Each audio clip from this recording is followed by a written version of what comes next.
All right, it's 2 p.m. Central African time. It is only 3 p.m. East Africa time and 1 p.m. West Africa time. Hello, welcome to Nedbank Business Watch. My name is Sifiso Ngumalo and I'm with my co-host Lungelele Makakula Tombeni. Guni, how are you this afternoon? I'm doing absolutely fantastic. I'm great. How are you doing? I'm great. Thank you for our viewers for tuning in to Nedbank Business Watch. In a cold Mbabane. Listen, It's currently at 13 degrees Celsius right now, mostly cloudy with 2% precipitation, 69% humidity, blowing at 10 kilometers per hour. Hoping that everyone is warm. We do have a warm and a very, very cozy agenda for you today on the program. First up, we are going to be on a conversation with our esteemed economist, Sanele Sibia, delving into a pivotal collaboration between the Eswatini Revenue Service as well as the Mozambique Revenue Authority, aimed at strengthening cross-border cooperation as well as enhancing trade facilitation between the two nations. Now, this partnership was solidified during a recent meeting between Eswatini Revenue Service Commissioner General Brightwa Ngambule, Commissioner of Customs Guguma Hlinza, and Dr. Amelia Mundane, President of the Mozambique Revenue Authority. Our discussion will highlight the bilateral meetings' emphasis on the collective commitment of both revenue administrations to combat illicit financial flows as well as to intercept counterfeit goods. Stay tuned for that program. And later, our business journalist Nelson Lamal had a sit-down interview with the Eswatini Bankers Association. They fear that there's a syndicate from neighboring countries which has colluded with locals to scam Eswatini money, purporting to be cleaning their accounts of certain areas. Business journalists, as I've mentioned, Nelson had a sit-down interview with the anti-fraud ambassador Sibusiso Mzebele, who detailed how fraudsters target their customers, which he says has resulted in clients losing over 3 million emalangeni. Interpol has described online scams such as banking and credit card fraud as the most prevalent and pressing cyber threat in Africa. The COVID-19 pandemic led to a sustained increase in the volume of cyber attacks, including more than twice as many targeting online banking platforms. This is according to analysts at the Interpol.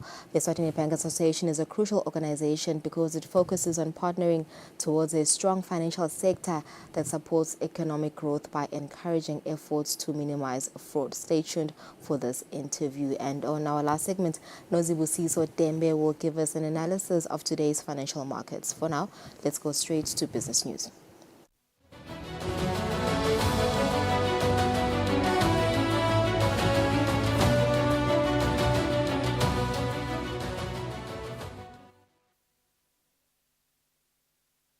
All right, so welcome back. This is Nedbank Business Watch. Thank you for tuning in. All right, let's go straight into our business news. On our first story, the International Trade Center, with the support of the European Union, has supported Vuvulane Food Market with over 400,000 emalangeni in solar power plant as well as water tanks. Now, speaking during the handover at Vuvulane, the ambassador of the European Union, Desislava Shumelova, says their focus is empowering the youth and communities with skills so that they can create employment as well as start their own businesses. To see today is the solar panels and the water tank. It is, I'm told, around 407,000 emalangeni. So it comes on top of more than 500,000 emalangeni that we entrusted Kolekani to train youth, because our big focus in Eswatini now in the next years will be empowering youth with the right skills to be employable and to start their own businesses. The founder of the Vuvulane Food Market, Kulegani Msweli, says he started the business in 2019. He says it has not been an easy journey, but his entrepreneurship drive has kept him going. The issue of energy just stood and became the issue which is really affecting us. And we had approached the electricity company and they'd given us a quotation. But the quotation was too high, 54,000 to just connect us. And I thought, wow, that's a lot of money for a very tiny business that's just trying to sell tea and coffee on the side of the road. And due to that, I thought, well, because in how I even created the business and how we run the business, it's around the issue of environmentalism. Kapsile Mabuza, Undersecretary at the Ministry of Natural Resources and Energy, appreciates the support from the European Union and the International Trade Center, especially because small and medium enterprises find it difficult to connect to the national grid. The cost of solar energy is lower than grid-supplied electricity. Solar energy is therefore among the key renewable energy solutions to achieve Sustainable Development Goal number 7, which is clean and affordable energy. The achievement of Sustainable Development Goal number 7 by the year 2030 or even before then is no doubt one of the priorities of my ministry. Hence, it is exciting to see the work that has been done here in terms of the installation of the solar system.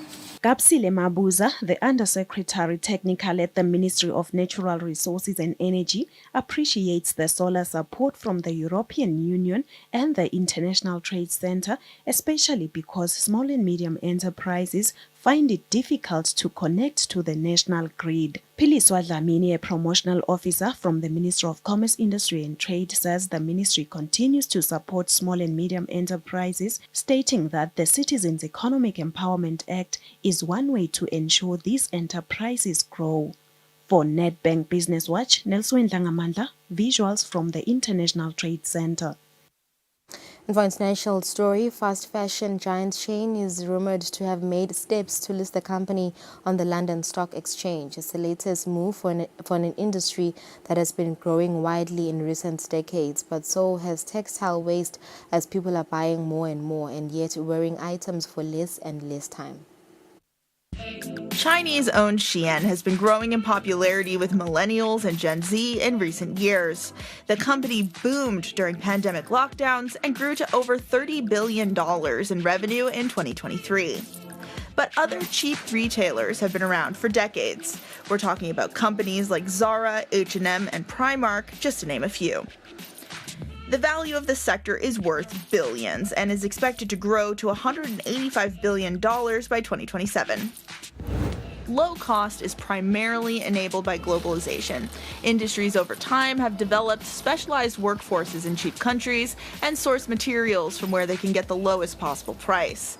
All of this is enabled by a complex web of production and trade. Looking around the world, some of the top exporters of clothing by value share are China, followed by the EU, and then Bangladesh. China seems obvious, but the EU? Well, the bloc is also the top importer of textiles. Lots of these exported textiles are actually made elsewhere and re-exported, and luxury goods pump up the EU numbers. Back to Bangladesh, which has an international reputation as a clothing maker.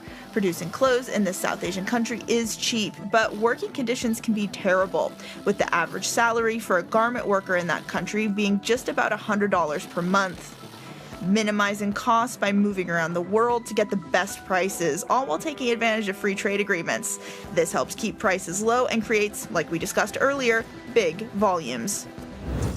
Online shopping allows companies not only to show customers seemingly endless options, but also to incentivize shoppers online to buy more using all sorts of methods.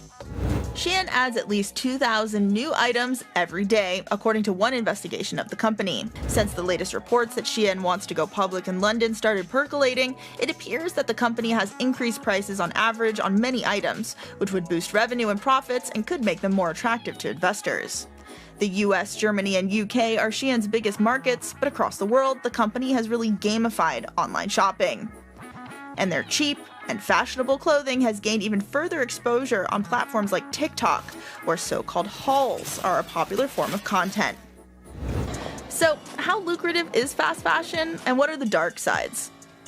While fast fashion practices dominate the retail sector and companies like Shein are betting big on online shopping, we know where millions of tons of clothes end up. The question is, will companies really make their products more sustainable, and is sustainability profitable? Or will it take court cases and new laws to solve the problem? Until those come into force, business will continue, and so will the dumping. And yes, it is lucrative. All right, it's 10 minutes after 2, and that's it for our business news this afternoon. Let's connect with Sanele Sbia, our economist, after the break.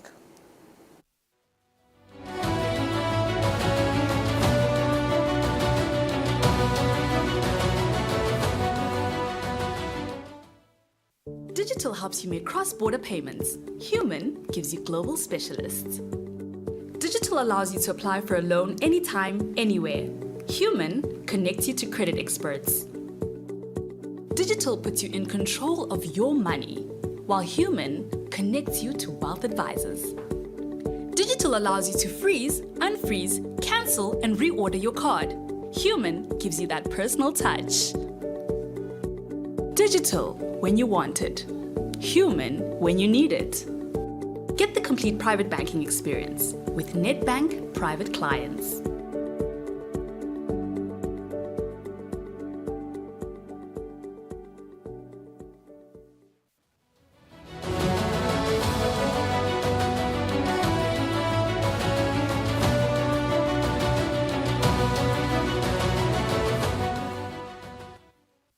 Welcome back, and thank you for staying with Nedbank Business Watch. Let's get into our interview segment now, where we want to look into the significant collaboration between the Eswatini Revenue Service and the Mozambique Revenue Authority, a partnership which aims to strengthen cross-border cooperation as well as to enhance trade facilitation. Now, joining me to unpack the economic implications of this collaboration is our economist, Sanele Sbia, who joins us now via a Zoom video link. Sanele, a very good afternoon to you on this very cold Wednesday. And how are you today? It's a very interesting topic that I want us to discuss, but maybe the first question wants to look into the economic impact of the collaboration. From your perspective as an economist, how transformative could this collaboration between Eswatini and Mozambique be for the economic landscapes of both countries?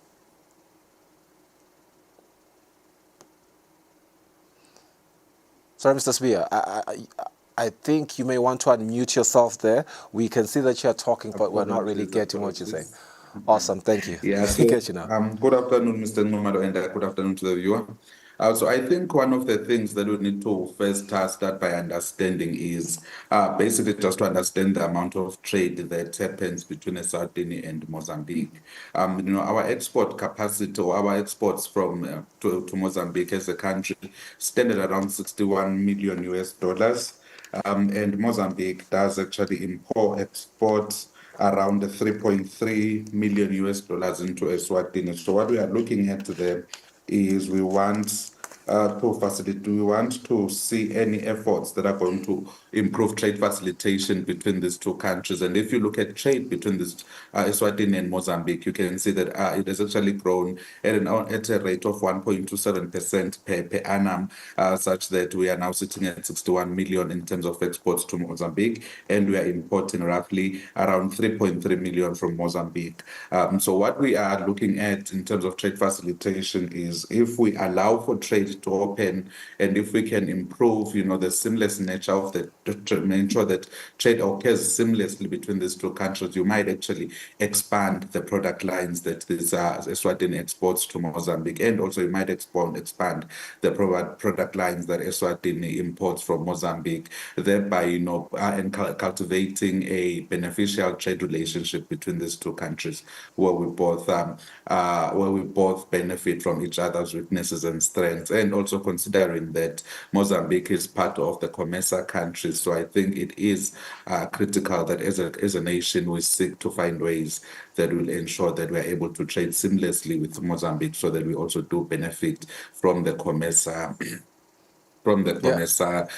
free trade area arrangement that currently holds. And we need to find ways of doing that, so that we are also benefiting from SACO and also from the COMESA region, but within those confines of the two regional groupings that we are part of as a country. Yeah, I'm just doing a quick math here as you're mentioning how much we are importing from Mozambique in terms of US dollars. into rands, and I'm getting that it's approximately 62,415,000 South African rands, which is a lot of money. You know, we tend to think imali encane when it is in the US dollars, Ganzi. When you do the actual conversion there, it's a lot of money. Let's speak into the trade facilitation and growth then. How do you foresee the improved trade facilitation influencing GDP growth as well as job creation in Eswatini and Mozambique? So when we are looking at that, Mr. Nxumalo, one of the things that we need to look into is what is it that we are sending out and what is it that we are bringing in, and where do we have deficiencies, and how can trade between these two countries improve those deficiencies and ultimately create jobs and grow the economies.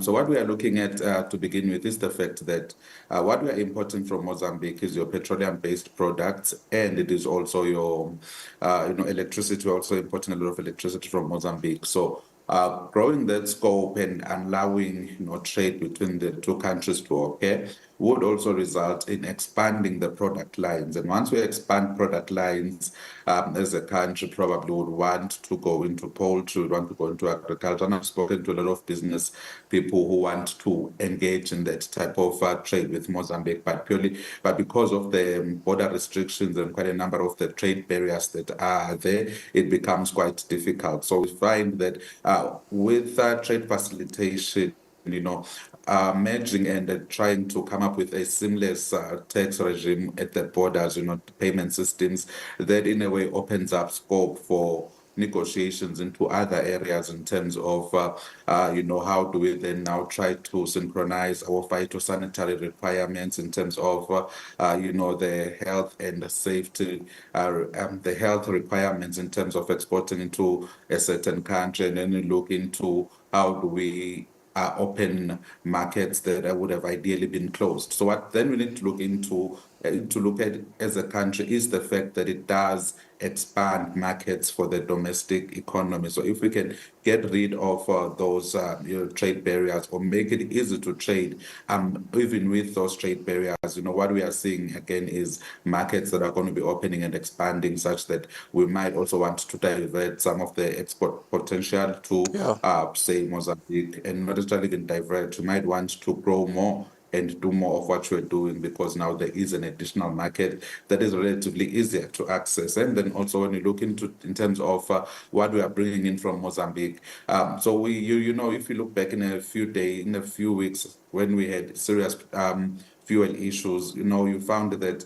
one of the things that came to the play was the issue that how can we not import from Mozambique when they do have this fuel? And right now we know that Mozambique is sitting on one of the biggest natural gas reserves globally. So once they start going on that at Cabo Delgado up there, once they start mining those, if we do have now those easier relations between these two countries, we might find that energy costs in Eswatini would significantly go down, because we would also be looking to Mozambique as a supplier, not just as not just looking into SACO.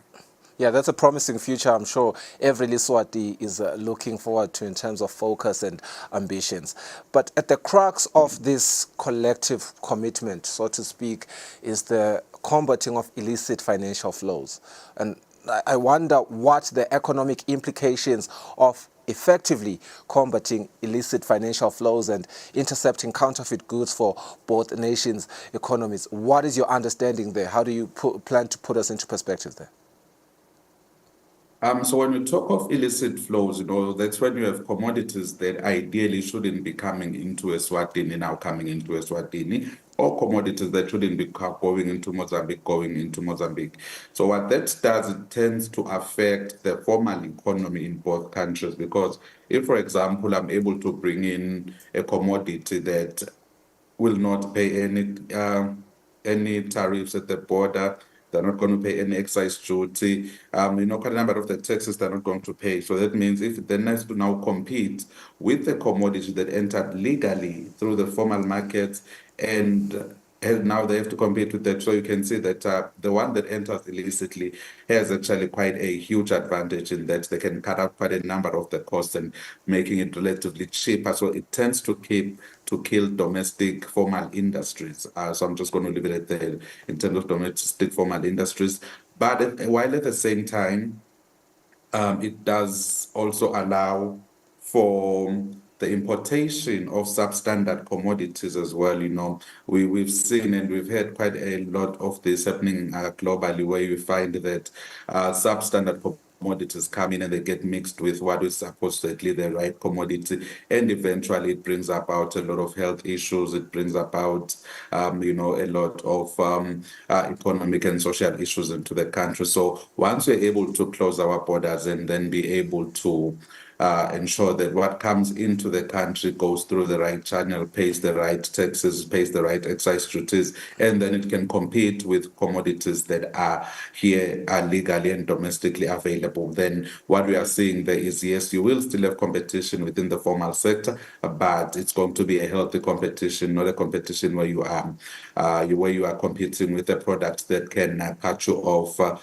significantly in terms of the prices, Mr. Nxumalo, and then also in terms of the health concerns. Once we can be in a position to control our borders, we would also be able to address quite a number of the health issues that come with consumption of commodities, both domestically and actually in Mozambique.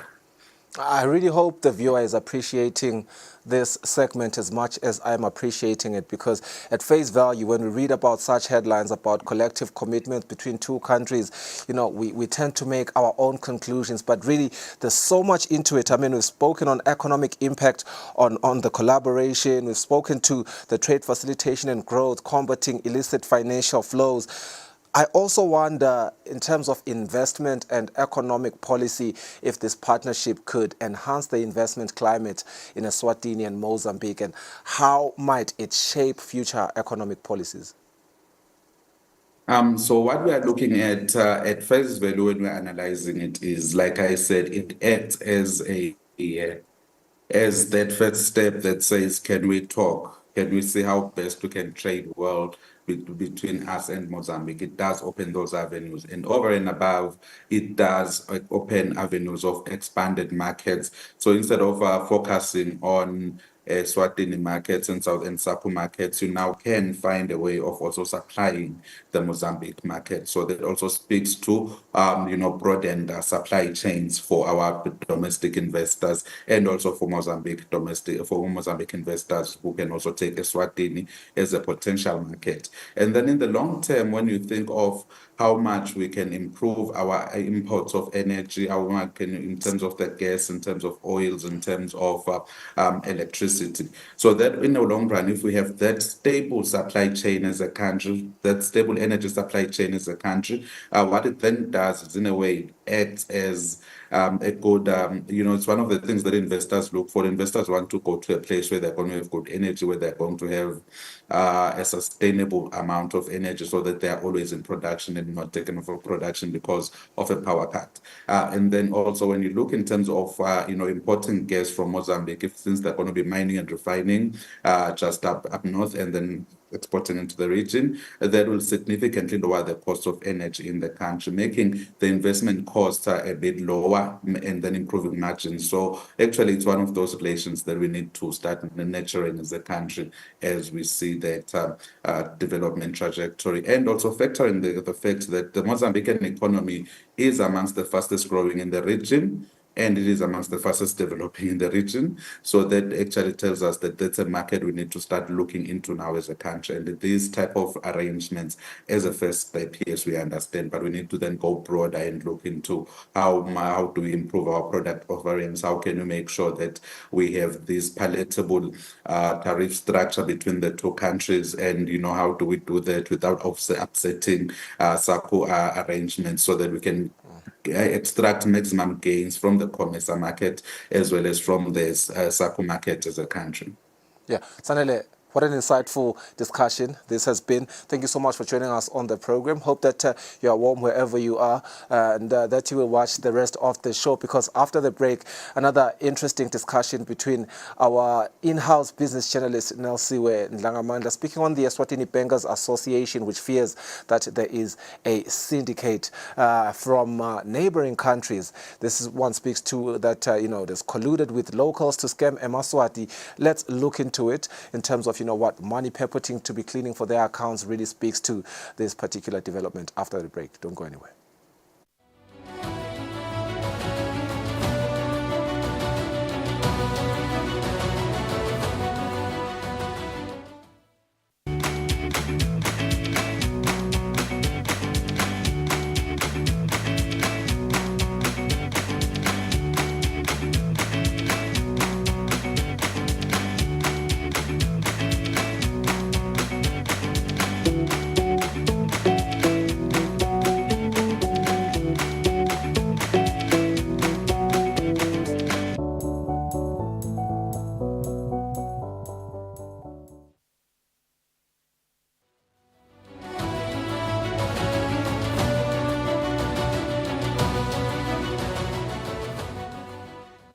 Welcome back and thank you for staying with us. You're still watching Nedbank Business Watch. The Eswatini Bankers Association fears that there's a syndicate from neighboring countries which has colluded with locals to scam Eswatini money, purporting to be cleaning their accounts of certain errors.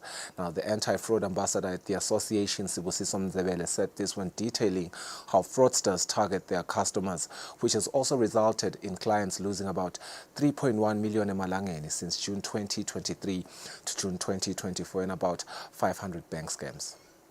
Mr. Mzebele, first start by highlighting to us which of the fraud cases are prevalent in this report that you recently issued. We noted that there's some slight increase on fraud that is occurring locally, where Eswatini are made to transact or transfer monies from their accounts to numbers, cell phone numbers that are belonging to fraudsters, and as a result, they get defrauded.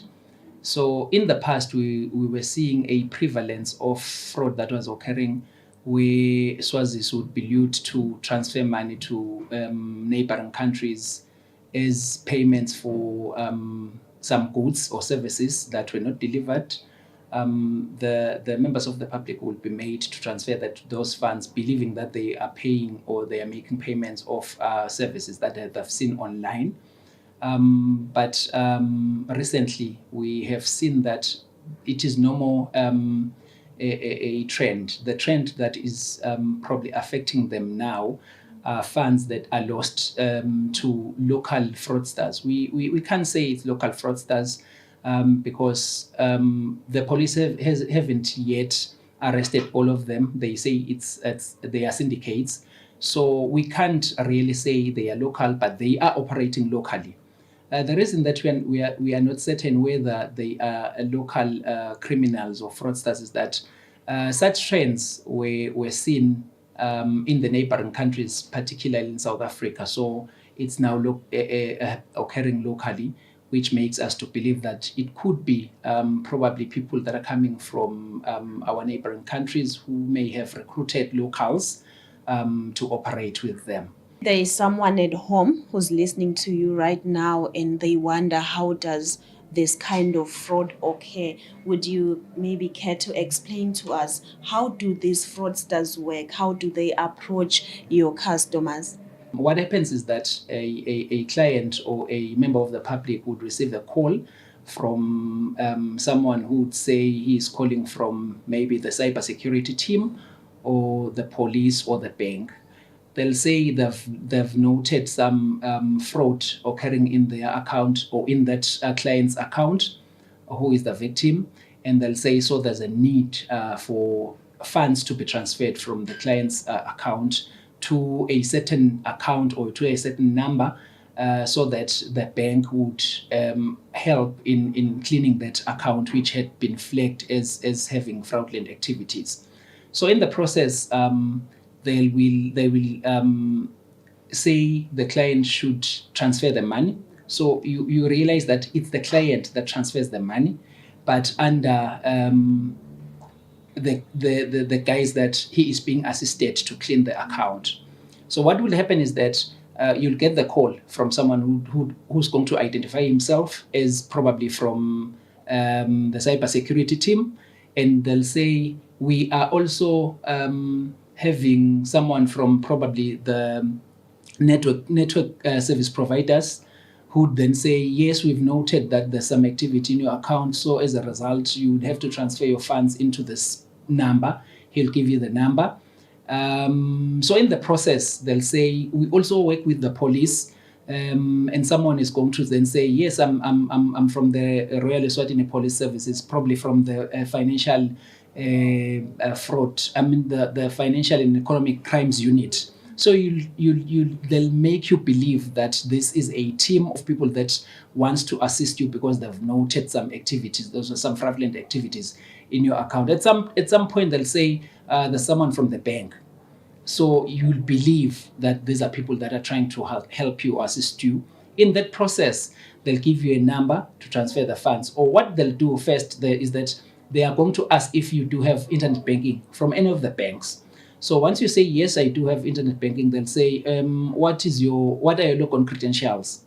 Note that it's going to be you, after you've been told that there's some fraudulent activity happening in your account, it's going to be you giving them your internet login credentials.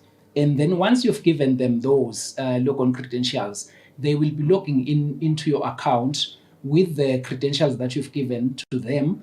And because there are security measures in all the banks' internet banking platforms, you will receive an OTP, what we call an OTP, or a one-time PIN, one-time password. So for you to make a transaction from your account to your internet banking, you'll need that OTP.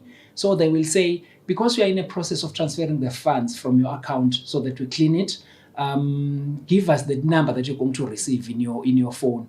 And then you're going to be giving it to them because you are trusting that they are helping you. In that process, once they have that OTP, they'll be able to finalize the transaction. So the funds will be transferred from your account. Maybe if you are lucky enough, you'll realize that maybe I'm making a mistake. These people sounds fishy, and then you drop the call and then call the bank. It is only then that it is going to be confirmed that actually you are not talking to the people that you were thinking you were talking to, but you were talking to fraudsters. So in that instance, if you were lucky enough, the bank would be able to then stop the funds from being withdrawn, if you're lucky enough. At times, you find that you are a little bit too late. So when you call the bank, you'll discover that those funds have been transferred or withdrawn. In most instances, they use the advantage that most of our fintechs, your electronic wallet service providers, now offer services, or their services are now integrated with banks, some of the banks. So you'll be able to withdraw your mobile money from one or any of the banks' ATMs. So they transfer the money from your bank's account to a cell phone number, and then they'll be able to withdraw those funds. What is important is what you as a customer do.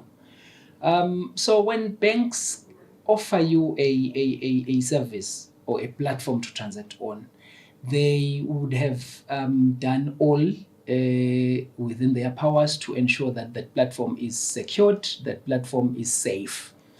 But then because they are offering it to you, you also have a role to play. So if you've noted when I was narrating how this MO occurs, it's the customer that will give an OTP to the fraudster. So in that instance, the banks rely on the customer's knowledge on keeping themselves safe, because for every transaction that you do, you will receive an OTP, which is a multi-factor authentication means to say, before you transact, let us authenticate you as a customer. So that OTP is going to go to the cell phone number that you provided to the bank, which then would say, if you then input that OTP, it means it's Nelly who is transacting on that platform. But what we've noted is that because these people would trick you, it's a confidence trick. They'd want you to believe that they are assisting you because they've identified something that is untowards in your account. Once you believe them or you trust them, then they'll want you to give them more information. If you've noted, I had said it's the customer that would give the login credentials. Firstly, your username into the internet banking platforms is going to be divulged by you. What those people will be saying is that, oh, by the way, you have internet banking, so your username is Sibusiso. If they've identified me that I'm Sibusiso, is Sibusiso, and call it wrongly because they don't know it. And what you're going to say is that no, mine is Sibusiso, and give them the right username. Or then they'll say, oh, your password, and then you're going to give them your password.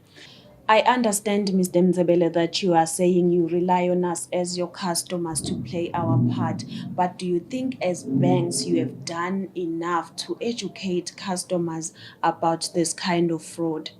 Banks have done all they could. Their platforms are secured. Their platforms are safe, but they rely on us as customers and clients to play our part. So what we can say is that banks are engaging on what we call customer education. We need to educate customers, and banks are doing that. To educate the customers to know, firstly, you need to know the features of your internet banking platforms, so that when you start suspecting something, you know that it's suspicious, and then report. Two, banks are always saying to customers, never give someone your PIN or password. Where's your OTP? So if you get a call from someone, whether he says he's from the bank or an internet service provider or a fintech or from wherever, and says, what is your PIN? Or what is your OTP? Or there's an OTP that has come to your phone, please give it to me. You shouldn't give that number or that information. Any personal information shouldn't be given to someone that you don't know or you don't trust. Actually, it's meant to be used by yourself. So you shouldn't divulge that information to anyone. Where's the fraudsters? What systems have been put in place by different banks to ensure that customers do not lose their money as they go online? Yes, we have done all we could, but we are not probably sitting on our laurels and saying there's nothing we can do now. If you'll note from whatever bank that you are using, you'd note that now and again, or after some time, you'll receive an SMS saying, be vigilant, please be alert. So that is one of other means that we are trying to employ in trying to now and again revive that knowledge in our customers' minds, to try and sensitize them to say there is fraud out there. We are also partnering with the Royal Eswatini Police and all the stakeholders that are impacted by this to try and educate the customers. Now and again, we are going towards the festive season. We will be having road shows. We have awarenesses, and we will use whatever platform that is available to us or available, and we'll be knocking doors to members of the print media, television, as you are doing, the radio, and using also our social media platforms as banks to try and sensitize customers. Now and again, it's no more a platform that we'll be using to sell our products, but we'll also try and educate our customers that now that you have that product and it's working for you, please be vigilant. As I am about to let you go, Mr. Mzebele, what would you like to say to the customers, especially because we are seeing that Eswatini have lost a lot of money through this kind of fraud? What would the Bankers Association say in order to prevent such occurrences in future? Probably one could say we are pleading with our customers never to trust someone who is going to call and say there's something that is happening in your account. Further to that and say, give me a number, or whether a password, an OTP or a PIN. Make sure that you just cut that call. banks will never ask for personal information, particularly over the phone. If there's anything that is needed for you to be submitted at the bank is going to say, if probably it's your KYC documents, the bank is going to say, please come to the bank and provide your KYC document or email them to us. But once they say a PIN or a password or an OTP, know very well that you are not talking to someone that is from the bank, but you're talking to probably fraudsters. So we are urging customers out there and members of the public to be vigilant. Now that we're living in the digital era, everyone is doing banking and business online. So as we are participating on the online platforms, let us be vigilant. Thank you for sharing your insights, Mr. Mzebele. We are hoping that the information you've just shared will be very helpful to eMaSwati as they transact through the different banks in the country. All right, coming up after the break, Lungelele speaks to Zamangwane Dlamini, who is the head of branches at Nedbank. They speak about everything you need to know about their current account, also known as the check account.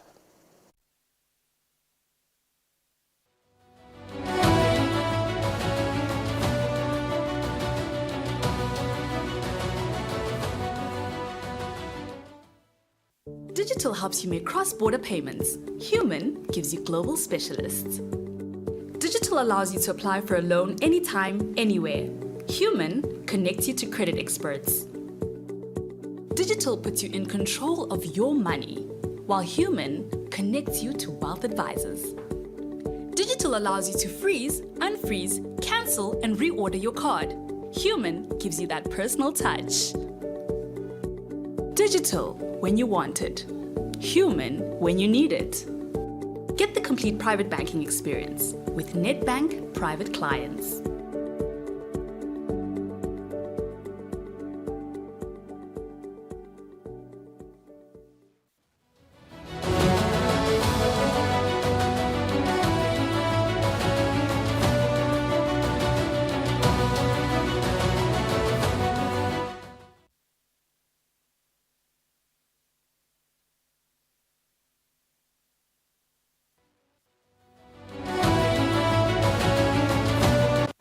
All right, welcome back. You're still watching Business Watch, powered by Nedbank Eswatini. Last week on the show, we featured Mcebo Masugu, an insurance specialist at Nedbank who focused on property insurance. Today, we're joined by Zamangwane Dlamini, who's the head of branch networks at Nedbank Eswatini, and she's here to talk about their current account, its functionality, fees, charges, and etc. Very Zama, thank you for joining us on the show. Today we're talking about the current account. What is the current account and how does it work? Good afternoon, Lou. Ngiyapila. I'm quite well, thank you. And thank you again for having us as the Nedbank team. So a current account basically is what we know can otherwise be known as a check account. It's a basic and everyday transactional account that is offered by banks for everyday use. In simple terms, so how it would work is that a client would be able to actually access their funds in terms of withdrawals and deposits, but I think in terms of the qualification criteria, it is accessible and available to all our customers or all types of customers, in the sense that it's available to students. We offer student current accounts. Most banks do as well within the industry. We also offer our current accounts, of which our current accounts are those who are salaried and working. And those obviously have their own attributes as well, which I think we can speak to here. But in terms of your listing or salary account is to just have low moholo, which is consistent over a 3-month period, of which so you would need to take to your bank. You would need to have your ID. And you would also need to have a proof of residence, or what we call as confirmation in terms of the expectations of knowing lelo customer letfu. But again, just to go on in terms of how the current account would work is that, as I said, a customer is able to deposit money into their accounts as well as withdraw through different mediums at any point in time. This is ATMs availability of which machine or kokimali, speed points, uyaswipe, uyatenga, as well as e-commerce. Some people shop online. The current account is a feature that offers that. I mentioned the card because the card is an access mechanism, of which it's a debit card that a bank will issue you to access your funds. This, of course, Eswatini will always know that comes at a particular price, and probably sometimes what we want to get to appreciate is how much it would cost you to manage your current account. This includes what we call maintenance fees or monthly account fees, and these are just charges or the cost of owning an account in that regard. So how this would happen is that banks will sometimes offer discounted pricing, what we call bundled pricing, or waive some fees in terms of transactability, which means you may have some swipes that are free, or you may have some withdrawals that are actually free or discounted and thereafter charge you. Also, I want us to talk about the process, after I've applied for the current account, and students are eligible to apply for the current account and adults as well. How long does it take? The process in apply the current account, how long does it take to connect for the card line? And the accessibility, I think you can access your money via ATMs, can also access my money anyhow online with my banking app. That's correct. So my student account or student current accounts, we do offer them. And the intention of that is to grow the culture of students familiarizing themselves with the financial system, as well as giving them the platform to start this financial journey even before they're out of tertiary.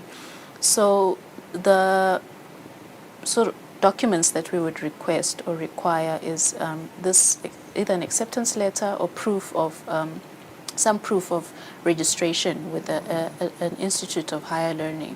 That would be the criteria, including, of course, the ID, because we must know who you are. And like you are saying, we then have platforms. A current account, by default, gives you access to a lot of financial solutions, including the platforms from which you can transact. Like you're saying, from your mobile, from your tablet, our online banking, mobile banking, cell phone banking, apps and the like, which would be very ideal for students who are purchasing books, as an example, and just as well for professionals who are in the working environment. The period it takes is you would typically walk into a branch and we would be able to assist you within a one-day period. We are also able to provide you with a card on an immediate basis. So the cards that we offer are actually personalized debit cards that we offer. But because we have an ordering process, we would issue you with a temporary card in which you can transact completely and fully until the personalized card has arrived, which is within a 7-day period, give or take, yes. All right, Zama, you did mention that students can open a current account, adults as well, 18 and above. So how long does it take for a person to open a current account? Is it days, hours, weeks? Yeah, so I think with the progression of technology and trying to improve our client service and the centricity, the process of opening an account, a general current account, not limited to students, takes about an hour and a half at Nedbank. And the customer would be able to have an account number where they can start transacting instantaneously. They are able to make an instantaneous deposit into that account, a minimum fee, and they would get the interim, I almost want to say temporary card, whilst they wait for the personalized debit order. Personalized debit card to be ordered and arrive. Yeah. Okay. Just to make the customer understand, Zama, because labanye abeva ukuthi bahle bakhala ukuthi ebhange badle imali yami, not to give us the actual fees ukuthi in charge kanjani, but just to give the customer an idea ukuthi le mali nisuke nithatha nisuke iyani, perhaps mhlambe nisuke nibuka the number of withdrawals ku ATM, ma swipes la wendile isitolo, how do you charge it? Nibuka ini vele and don't charge my monthly fees.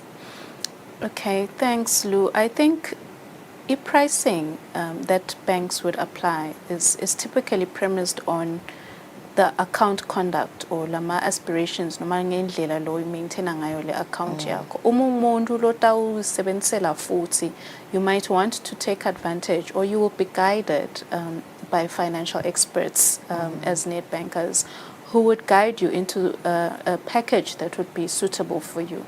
It's no different from a subscription of any kind in the world in which we're living in. You have a family of 5, you would subscribe for a package that fits for a family of 5, and if you are an individual, there's tailor pricing that is specific to how you would live if you are by yourself. The same is true with the pricing within banks. If you happen to be mundu lofuna kubandlisha, what we call bundle pricing, we offer the bundle pricing, which to your point comes with the other benefits where they are substantially discounted transactions, either a number of free swipes. What we offer is 5 free swipes on the current account, and as an example, as well as ATM withdrawals, because you would be a frequent transactor. The accessibility of our online transactions in terms of executing your payments or paying bills or purchasing airtime is significantly reduced on the platform because you are doing it at your convenience. Yeah, speaking of bills, you did talk about managing my I have full accessibility. I have full access on managing my current account. Ngiyakhona kubhadala ama bills, mhlambe ngiyakhona kusenda imali. What are the limits per day? Ngiyakhona yini ukwashintsha on my mobile app ukuthi my daily limit ngifuna ishintshe mhlambe from 20,000 ngabuyisa to 50,000. Do I have that accessibility? Yeah, once again, because of the great benefit of actually having these platforms available with the current account specifically, is because we put back the power into your hands in terms of your responsibility in handling your account. So you are doing everything at your convenience. You are doing everything at your discretion as well, which includes lokba able lokushinja ema limits depending on your needs. You could be traveling to South Africa and you decide you want to increase your limits, or you could have seen a potential risk in this regard. You are also able to manage everything on our online platforms, reduce your limits, cancel your card, freeze your card if you're still looking for it and you've probably misplaced it. You may also be able to send yourself funds into our wallet from the platform. So the full management of your account vele ungayenda from all our platforms. Okay. Yes. So again, I'm saying interesting lenye account from Nedbank and I want to change from current to another account. Gumalula kanganani logo, do I get instant help from the service center? Yes, you get instant assistance. One would hope that you would keep the current account because the current account we almost want to say it's the foundational account.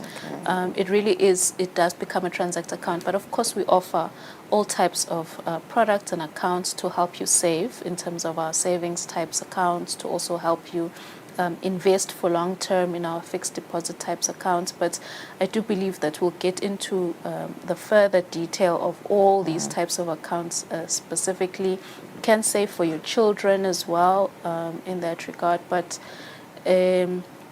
nakona the processes take more or less the same. It's almost instantaneously. It happens when you visit us at a branch. You can email us on our help desk email, helpdesk@nedbank.co.za as well for assistance, and the account would be open for you within the 2 hours as well. Okay, so before I let you go, are there any other additional perks, when you've opened the current account? Okay, the additional perks are there. And I think what we are also trying to do is to get more customers to sort of come into the space where we are managing that financial journey holistically, including some nuanced offerings that are specific to how we have profiled Lou in terms of our CVP, what we call CVP offerings in financial terms, what will be moving on to rewards of a nature, and further discounted pricing, accesses to premium servicing and services as well.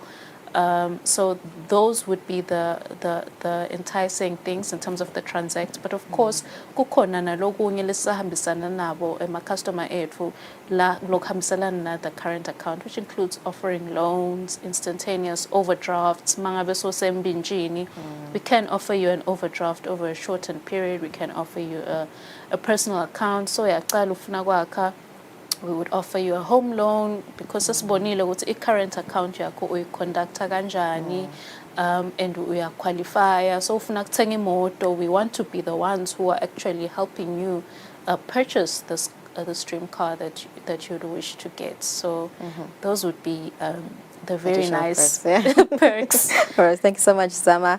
If you need more information, do visit their service centers, Lambabane, Manzini, actually countrywide, bayatfolakala udova kabanti ngayo i-current accounts. Let's take a break. Sabi yakho namanje.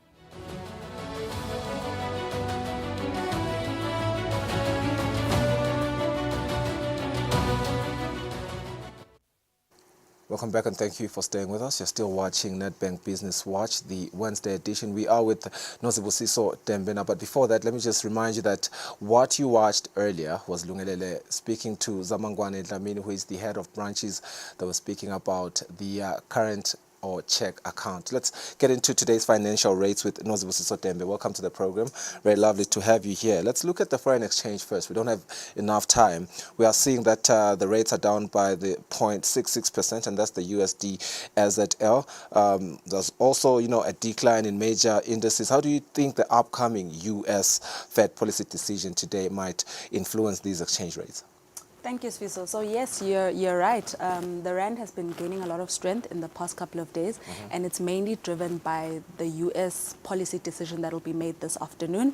The expectation is that the Fed will not change any interest rates this time around, and will start to cut interest rates in September, but what the market is more interested in is seeing that discussion around interest rates, to sort of get cues on whether interest rates in the future in September are likely or not. So currently the USD against the SZL is trading at 18.2078. The euro against the SZL trading at 19.7099. The pound against the SZL trading at 23.3601. I'm looking at commodities, and what I'm seeing here is a rise by 2.35% on Brent crude oil prices. Makes me wonder, how do you think ongoing tensions in the Middle East, are affecting commodity markets? Thank you, Sviso. So you're right. We've seen in the past day or two, we've seen the price of Brent crude increase quite significantly, and this comes after a 7-week low from last week. It reached prices of about $78 per barrel, and that increase that we're seeing is mainly due to the tensions in the Middle East.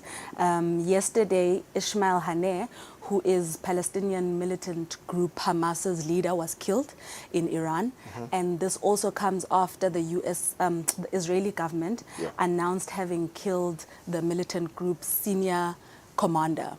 So these two events in such a short space of time are really increasing tensions, and we're expecting then an effect on the supply of oil, and hence the price of oil is ticking up. Yeah, we're all suffering due to the geopolitical tensions. We hope that's going to ease up really soon. I want us to get into the equities. We have under 2 minutes. S&P 500, it's seeing a decline of 0.50%, while the FTSE is down by 0.22%. But the JSE All-Share Index has managed a small gain of 0.23%. Now, with the tech sector being a major driver of these indices, how are the current trends in maybe the technology companies impacting these markets?